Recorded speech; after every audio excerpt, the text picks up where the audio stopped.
आज का दिन नासिक की लोकल साइट सीइंग के लिए हमने स्पेयर रखा है। Good morning Nashik.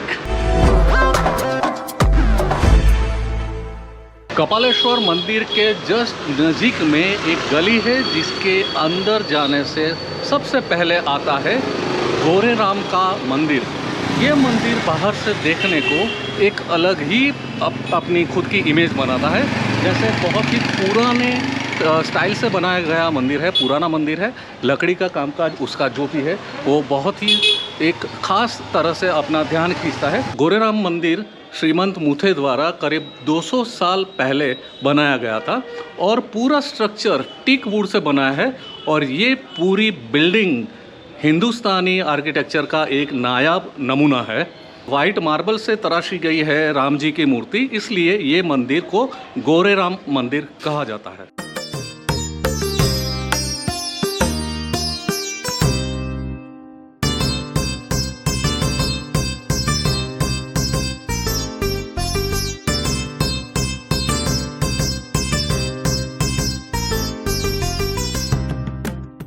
कालाराम मंदिर जब पहुंचोगे तो आपको ये याद रखना है कि अंदर मोबाइल अलाउड है, लेकिन गोप्रो या अन्य कोई भी प्रकार का कैमरा अलाउड नहीं है। तो आपको कैमरा अंदर बैग में रख देना पड़ेगा, गोप्रो अंदर रख देना पड़ेगा। आप मोबाइल से फ़ोटो वीडियो ले सकते हो।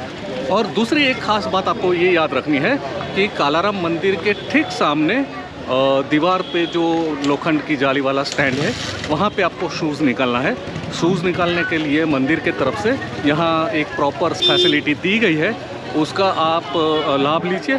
यहाँ शूज़ निकालें और फिर मंदिर में आप एंट्री कर सकते हो। यह मंदिर एक खास इतिहास का साक्षी बना हुआ है। डॉक्टर बाबा साहेब आम्बेडकर ने दलितों को मंदिर प्रवेश और पूजा का अधिकार दिलवाया। उसकी शुभ शुरुआत ये कालाराम मंदिर से हुई थी। ऋषि मुनियों के कहने पर राक्षसों का संहार करने के लिए राम जी काल बनकर राक्षसों पर टूट पड़े थे, इसलिए काल राम और फिर अपभ्रंश होकर कालाराम बन के बोला जा रहा है।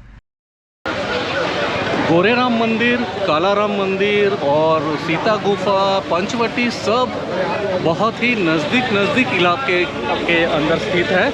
और यहाँ पे मैं अभी आया हूँ सीता गुफा और पंचवटी एरिया में। ये एरिया को पंचवटी इसलिए बोलते हैं कि यहाँ पंचवटी मतलब 5 वट वृक्ष है। वट वृक्ष माने बनियान ट्री। तो बढ़ के बड़े बड़े वृक्ष है, बनियान ट्री है 5। तो 5 बनियान ट्री की वजह से पंचवटी नाम दिया गया है। और यहाँ पे एक एक करके 5 वर्ड को नंबर दिए गए हैं कि word number 1 Panchavati number 1, Panchavati 2। तो इस तरह से मैं 5 वट वृक्ष आपको दिखाऊंगा। रामायण काल में जो प्रसंग है कि राम और सीता अपने वनवास के दरमियान पंचवटी में रहते थे। पंचवटी में अपनी पर्णकुटी बना के रहते थे। वो पंचवटी एरिया यहाँ ही है। नासिक के ये विस्तार को पंचवटी विस्तार कहते हैं। और ये पंचवटी एरिया के अंदर राम और सीता ने जब अपना वनवास किया था, तब ये जगह पे ही उन्होंने अपनी पर्णकुटी बनाई थी। तो ये जो विस्तार है नासिक का, ये है पंचवटी।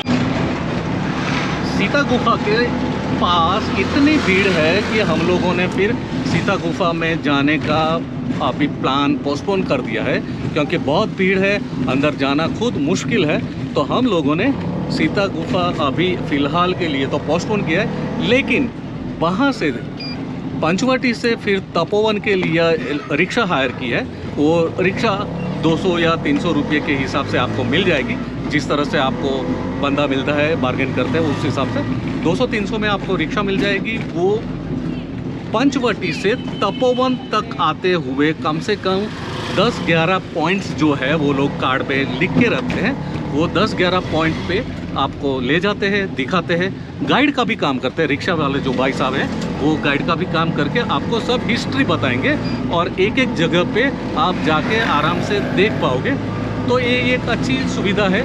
पंचवटी से आपको रिक्शा पकड़नी होती है तपोवन के लिए। और ये पूरी जो ट्रिप है कम से कम आधे पौने घंटे की रहती है। तो आप इत्मीनान से एक ही रिक्शा में जाके पूरा एक सर्किट कवर करके आ सकते हो।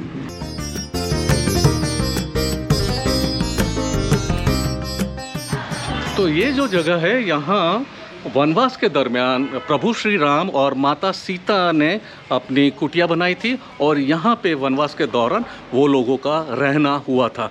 तो यहाँ पे वो लोगों ने अपना वनवास व्यतीत किया था और ये वो जगह है पर्णकुटी करके। तो यहाँ पे अभी दर्शन करते हैं।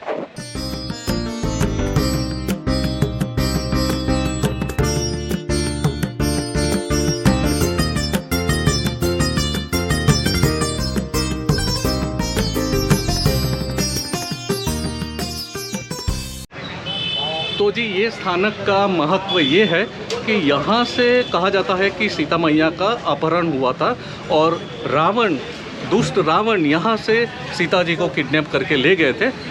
सीता मैया का ये जो मंदिर है, पीछे नया कंस्ट्रक्शन बन रहा है, इसलिए अभी फिलहाल सीता माता की मूर्ति यहाँ पे बाहर एक पंडाल के नीचे विराजमान है और बाजू में आप देखोगे कि रावण की भी प्रतिमा बनी हुई है। तो रावण और सीता मैया के दोनों की प्रतिमा यहाँ आप देखोगे। ये जो रिक्शा ट्रिप है वो सब नज़दीक सब प्लेसेस हैं। तो आपको हर 100 मीटर्स पे कुछ एक नया पॉइंट देखने को मिलेगा, हर 200 पॉइंट्स पे दूसरा नया पॉइंट देखने को मिलेगा। तो आप हमेशा चौकन्ने रहिए क्योंकि हमेशा आपको बार बार उतरना पड़ेगा एक नए पॉइंट के लिए और जाकर दर्शन करके उनकी हिस्ट्री जाननी है। तो ये लगातार चलता रहेगा, आधा पौना घंटा की ये जो रिक्शा सर्विस है उसमें ये फटाफट हिस्ट्री दर्शन बनता है। ज़्यादातर सब जगह पे आप देखोगे कि श्री राम जी का मंदिर है जहाँ पे राम जी के साथ भ्राता लक्ष्मण जी होते हैं, सीता मैया होती है, हनुमान जी होते हैं। लेकिन इकलौता लक्ष्मण जी का मंदिर आपको बहुत कम जगह पे देखने को मिलेगा। पूरे भारतवर्ष में शायद ये 2, 3, 4 मंदिर होंगे, लेकिन लक्ष्मण जी का यहाँ पे भी नासिक के अंदर मंदिर है, जहाँ मैं लक्ष्मण जी के मंदिर के अंदर आया हुआ हूँ। लक्ष्मण जी का ये जो मंदिर है, यहाँ पे लक्ष्मण जी ने शूर्पणखा का नाक कान काटा था और ये जो रामायण का एक बहुत बड़ा अध्याय है वो यहाँ पे घटित हुआ था। तो रामायण में शूर्पणखा वध, शूर्पणखा का नाक कान जो काटा था, वो घटना यहाँ पे घटित हुई थी। नासिक नाम इसलिए पड़ा है कि रावण की बहन शूर्पणखा, उसका नाक कान लक्ष्मण जी ने यहाँ पंचवटी में छेदन किया था। नाक का टुकड़ा नदी के वो बाजू में फेंक दिया। संस्कृत में नाक को नासिका कहते हैं, इसलिए नासिक नाम से सर्वदूर प्रसिद्ध है। तो ये जो है ये अनादिकाल से नासिक का तीर्थ क्षेत्र का बहुत शॉर्ट में वर्णन किया। इसका वर्णन तो बहुत बड़ा है। यहाँ पे दीवारों के ऊपर आपको रामायण के काफ़ी अलग अलग घटनाओं के वॉल म्यूरल्स उकेरे गए आप देख पाओगे। तो यहाँ बहुत अच्छी तरह से रामायण की विविध घटनाओं का ब्यौरा यहाँ देखने को मिलेगा।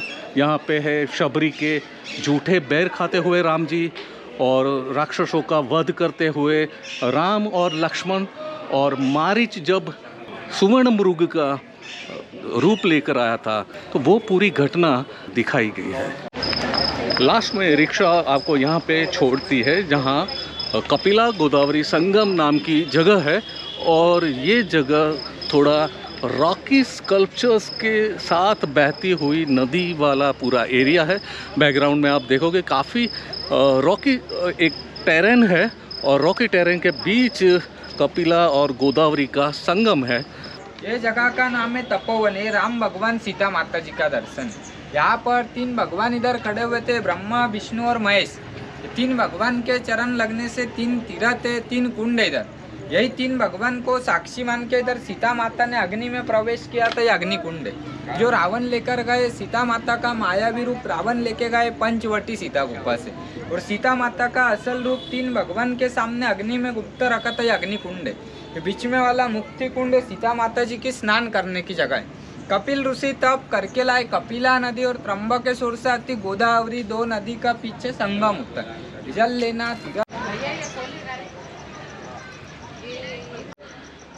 हिस्टोरिकल घटना जो भी रही हो, लेकिन ये जो जगह है नेचुरल टेरेन तो है लेकिन गंदगी से भरी हुई है। आई मस्ट से इतनी साफ़ नहीं है और एक तरह से देखा जाए तो पानी भी इतना साफ़ नहीं है, लेकिन कहीं ना कहीं हिस्ट्री के साथ कनेक्ट किया हुआ है।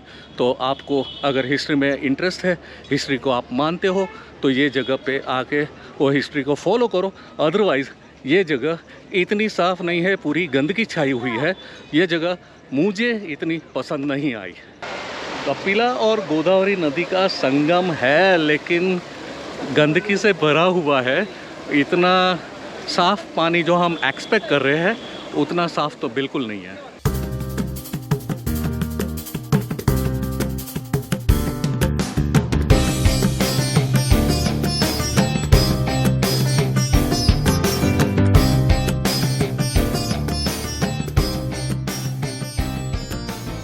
नासिक में आया ये जो लक्ष्मी नारायण मंदिर है, नासिक में जब भी कुंभ मेला स्टार्ट होता है तब सब साधु संत गण यहाँ तपोवन में रहते हैं और यहाँ शाही स्नान के बाद पहली आरती यहाँ लक्ष्मी नारायण मंदिर में होती है। उस टाइम पे बड़े बड़े पॉलिटिशियंस, कलेक्टर लोग भी आते हैं और यहाँ की आरती के बाद ऑफिशियल तौर पर कुंभ मेला की शुरुआत होती है। तो सबसे पहली आरती यहाँ लक्ष्मी नारायण मंदिर में होती है। तो मित्रों, नासिक में घूमते घूमते शाम हो गई है और आज का हमारा पहला दिन का एपिसोड मैं यहाँ एंड करता हूँ। कल हम जाएंगे एक पर्वत की चढ़ाई ऊपर। कौन सा पर्वत है, कौन सा ट्रैक है, कहाँ से जाने वाले हैं, कैसे जाने वाले हैं, वो सब कल के ब्लॉग में मैं बताऊंगा। तो आप कल का ब्लॉग ज़रूर देखिएगा। आज के लिए बस इतना ही। ब्लॉग देखने के लिए सबका धन्यवाद। जय श्री राम।